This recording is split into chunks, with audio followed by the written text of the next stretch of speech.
Добар ден, ученици од четврто оделение. Јас сум Адријана Сандева, оделенски наставник во основното општинско училиште Кирил и Методи Скопје. Денеска на часот по македонски јазик ќе учиме за правописните знаци на водници. Целите на часот се да ги знаете правилата за правилна примена на правописните знаци на водници, правилно да ги користите наводниците во писменото изразување. Песничката на Ана и Алек ќе ни помогне да ги повториме досега изучените интерпункцијски знаци. Насловот на песничката е Интерпункцијски и правописни знаци. Да ја прочитаме. Кога нешто прашуваме, гласот го повишуваме, а на крајот прашалник пишуваме. Кога нешто извикуваме, наредуваме, се радуваме, гласот уште повеќе го повишуваме, а на крајот извичник пишуваме. Кога нешто набројуваме, едно до друго пишуваме. Зборовите еден од друг со запирка ги одвојуваме. И така се редат останатите знаци што следат. Секој на својата задача, кој прв да стаса.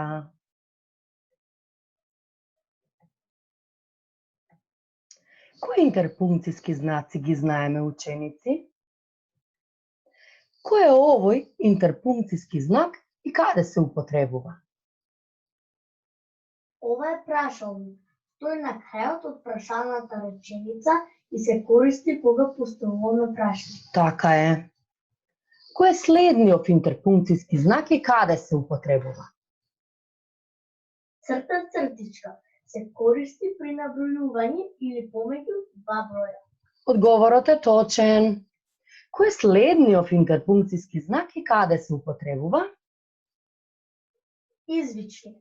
Тој на крајот од извичната реченица и се користи кога наредуваме, извикуваме, се радуваме. Одговорот е точен. Кој е овој интерпункцијски знак и каде се употребува?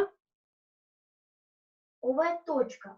Запирка се употребува при набројување. Следниот интерпункцијски знак е? Две точки. Исто така се употребува при набројување. Одговорот е точен. Кој е следниот интерпункцијски знак и каде се употребува? Ова е точка. Се употребува на крајот на завршената мисла. Точен е одговорот. Следниот интерпункцијски знак е? Запирка се употребува при набројување и пред одреден сврзан. Точен е одговорот. Кој е следниот интерпункцијски знак и каде се употребува? Ова е три точки. Се употребува при недовршена мисла. Точен е одговорот. И кој е овој интерпункцијски знак и каде се употребува? Заграда се употребува при одредено објаснување или второ значење на збор. Точен е одговорот. Малку забава пред да ги дознаеш правилата за правилна употреба на наводниците. Реши го крстозборот. Во жолтата колона стои правописниот знак за кој денес ќе учиме. Внимателно да ги читаме барањата од 1 до 9 и да го пополниме крстозборот. Под број 1. Чај од лековита билка? Нане. Точен е одговорот. Под број 2. Сад за толчење кафе, црн пипер и слично. Абан. Точен е одговорот. Под број 3. Неопходна течност. Вода. Точен е одговорот. Под број 4. Машки род од овца. Овен. И овој одговор е точен. Под број 5. Таткото на таткото или мајката мене ми е? Дедо. Точен е одговорот. Под број 6. Звездите светат на? Небо. Точен одговор. Под број 7. Со неа се шие? Игла. Точен е одговорот. Под број 8, секој производ мора да има, Цена. така е, и под број 9, синоним за еднакво, Исто. точен е одговорот. Бидејќи точно го решивме крстозборот во жолтото поле, добивме тоа што денеска ќе го учиме, односно наводници. Правилна употреба на наводниците во зборови и реченици. Влезните наводници се пишуваат долу на почетокот од исказот. Излезните наводници се пишуваат горе на крајот од исказот.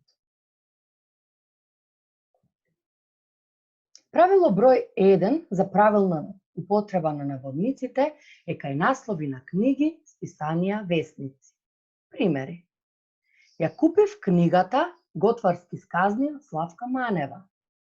Во наводници стојат имињата на книгите. Брат ми го чита списанието Наш свет. Исто така, имињата на списанијата се ставаат во наводници.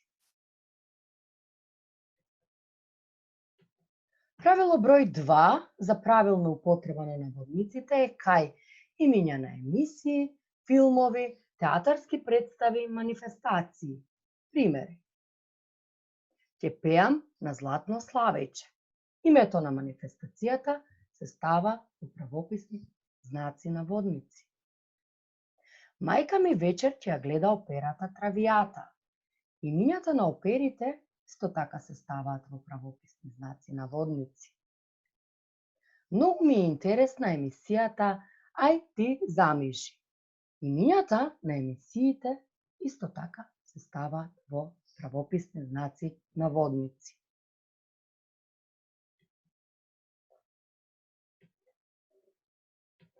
Правило број 3 за правилна употреба на наводниците е кај имиња на улици, хотели, фирми, предпријатија. Примери. Хотелот Континентал е секогаш препун со гости. Имињата на хотелите се ставаат во правописни знаци наводници. На Филолошкиот факултет Блаже Кунески се изучуваат многу јазици. Имињата на факултетите се ставаат во правописни знаци наводници. Улицата Партизански одреди е многу широка.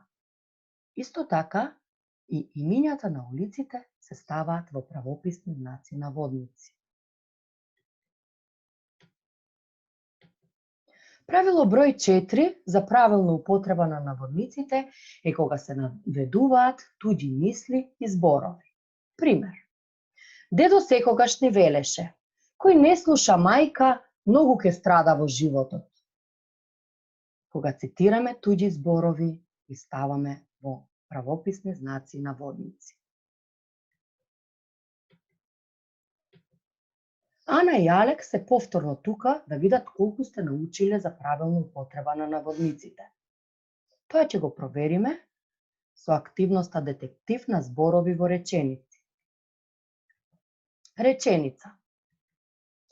Што туку ја дочитав книгата Сказни за возовија од Глигор Поповски.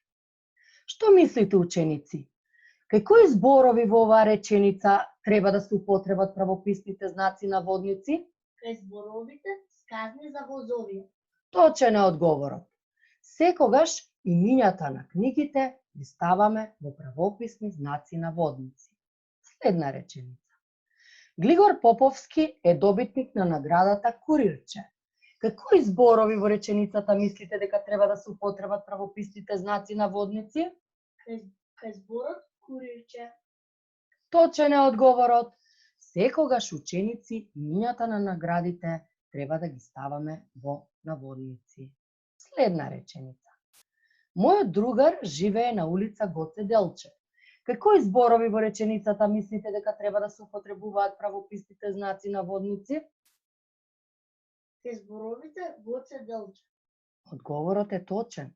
Секогаш, ученици, имињата на улиците треба да ги ставате во правописни знаци наводници. Следна реченица. Дедо го чита весникот Дневник, тато утрински весник, а јас моето омилено списание Развигор. Кај кои зборови во реченицата мислите дека треба да се употребуваат правописните знаци наводници? Кај зборовите дневник, утрински весник и Развигор. Точен е одговорот. Секогаш ученици, имињата на весниците, како и списанијата, треба да ги пишуваме во правописни знаци наводници. Следна реченица. Баба ми не пропушта ниту една емисија Добро утро Македонија. Кај кои зборови во оваа реченица мислите дека треба да се употребат правописните знаци наводници? Кај зборовите Добро утро Македонија. Точен одговор. Секогаш ученици, имињата на емисиите треба да ги ставате во правописни знаци наводници. Последна реченица. Мене ми е омилена училишната програма Звон. Кај кои зборови во реченицата мислите дека треба да се употребуваат правописните знаци наводници? Кај зборот Звон. Точен одговор, ученици. Секогаш училишните програми треба да ги ставаме во правописни знаци наводници. Браво, драги ученици, што научивте како правилно се користат правописните знаци наводници. За дома, наведи неколку примери за правилна употреба на наводниците. Кај наслови на книги, списанија и весници, кај имиња на емисии, филмови, театарски представи, манифестации, кај имиња на улици, хотели, фирми, предпријатија и кога наведуваме туѓи мисли и зборови. Ви благодарам на вниманието и до гледање.